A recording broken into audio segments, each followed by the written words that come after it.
दोस्तों, बिहार विधानसभा चुनाव से पहले क्या वोटर लिस्ट से मुसलमानों के, यादवों के, दलितों के वोट कट हो जाएंगे? क्या वोटर लिस्ट से ये वोटर्स जो है वो गायब हो जाएंगे? क्या जांच के नाम पर चुनाव आयोग वोटर लिस्ट से इन लोगों के नाम को हटाना चाहता है?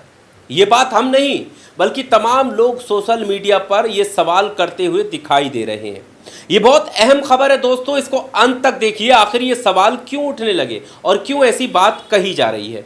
दरअसल बिहार विधानसभा चुनाव से पहले वोटर लिस्ट में बड़े बदलाव की बात सामने आई और इसकी जांच भी शुरू हो गई है। और इस बदलाव का मेन कारण जो बताया जा रहा है वो ये है कि जो घुसपैठिए हैं, जो अवैध रूप से वोट डालते हैं, जो बाहरी लोग हैं, विदेशी लोग हैं, वो वोटर लिस्ट में आ गए हैं, उनको निकाला जाएगा।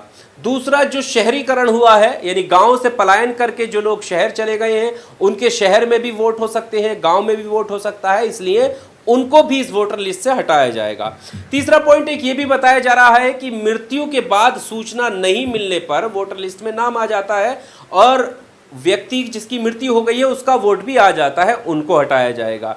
ऐसे तमाम कारण हैं जो बताए जा रहे हैं और इसी वजह से ये कहा जा रहा है कि दोबारा से वोटर लिस्ट तैयार होगी। लेकिन इसी को लेकर आरजेडी, राष्ट्रीय जनता दल ने इसका विरोध कर दिया है और सवाल ये उठाया है कि बिहार चुनाव से पहले आखिर क्यों वोटर लिस्ट की दोबारा जांच हो रही है।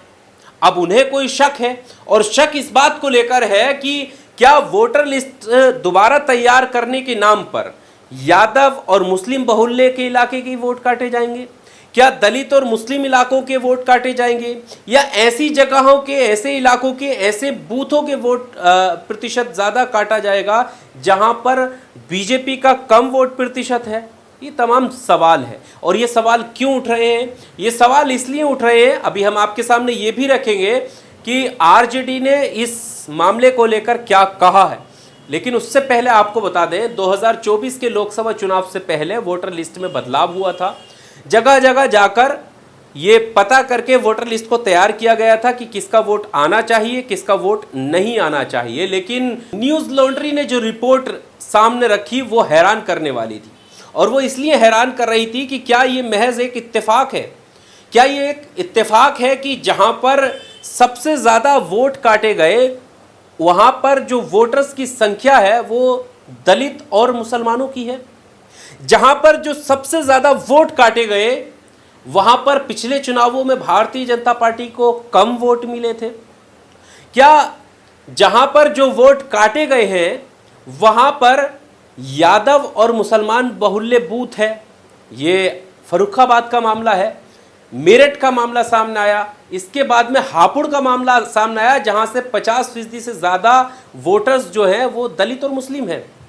तो इस बात से ये तमाम सवाल खड़े हो रहे हैं कि अगर वैसा नहीं हुआ होता तो 2024 के परिणाम कुछ और हो सकते थे, जो कि अभी नहीं है। और इसी बात को ध्यान में रखकर आरजेडी जो है वो विरोध कर रही है कि और आखिर चुनाव से पहले ऐसा क्यों किया जा रहा है।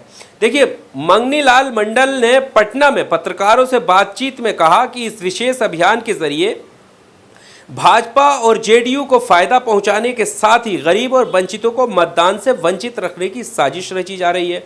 अभियान को लेकर काफ़ी कम समय निर्धारित किया जाना इसकी पुष्टि करता है। आपको बता दें कि इससे पहले बुधवार को भी राजनीतिक दलों के साथ बिहार के मुख्य निर्वाचन पदाधिकारी की बैठक हुई थी। राजद ने विधानसभा चुनाव के पहले मतदाता सूची का विशेष गहन पुनरीक्षण कराने का विरोध किया था। आरजेडी इसका विरोध कर रही है और सीधा सीधा आरोप लगा रही है कि ये भाजपा को और जेडीयू को फायदा पहुंचाने के लिए ऐसा किया जा रहा है। तो क्या जो सवाल उठ रहे हैं क्या वो जायज़ हैं? क्या जो आरजेडी आरोप लगा रही है कि ये इसलिए किया जा रहा है जिससे बीजेपी को फ़ायदा हो या जनता दल यूनाइटेड को फ़ायदा हो?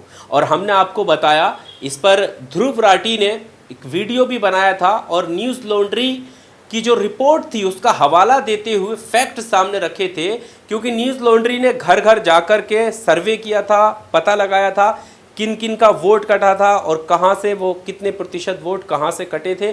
तब ये आंकड़ा निकलकर सामने आया जो हमने आपको सामने रखा है। और तमाम ये सवाल जो सोशल मीडिया पर उठाए जा रहे हैं वो भी हमने आपके सामने रखे हैं। अब एक सवाल हमारा ये, आपको क्या लगता है, क्या जांच के नाम पर कोई गड़बड़ आपको लगती है कि जो आरोप आरजेडी लगा रही है वही आरोप सत्य है, या फिर चुनाव आयोग सही कर रहा है और ऐसा करना चाहिए क्योंकि तमाम लोग जो पलायन कर जाते हैं, तमाम लोग जिनकी मृत्यु हो जाती है, तमाम लोग जो नए वोटर्स होते हैं क्योंकि उनके नाम भी तो जोड़ने होते हैं, तो ये भी एक सवाल है जो बताया जा रहा है कि मृत्यु की सूचना नहीं मिलने पर वोट नहीं कट पाता है। जो विदेशी घुसपैठिए हैं, ये भी एक जो है पॉइंट निकल कर सामने आया है कि विदेशी घुसपैठिए वोट डाल देते हैं, वोटर लिस्ट में उनके नाम है, उनको काटा जाएगा।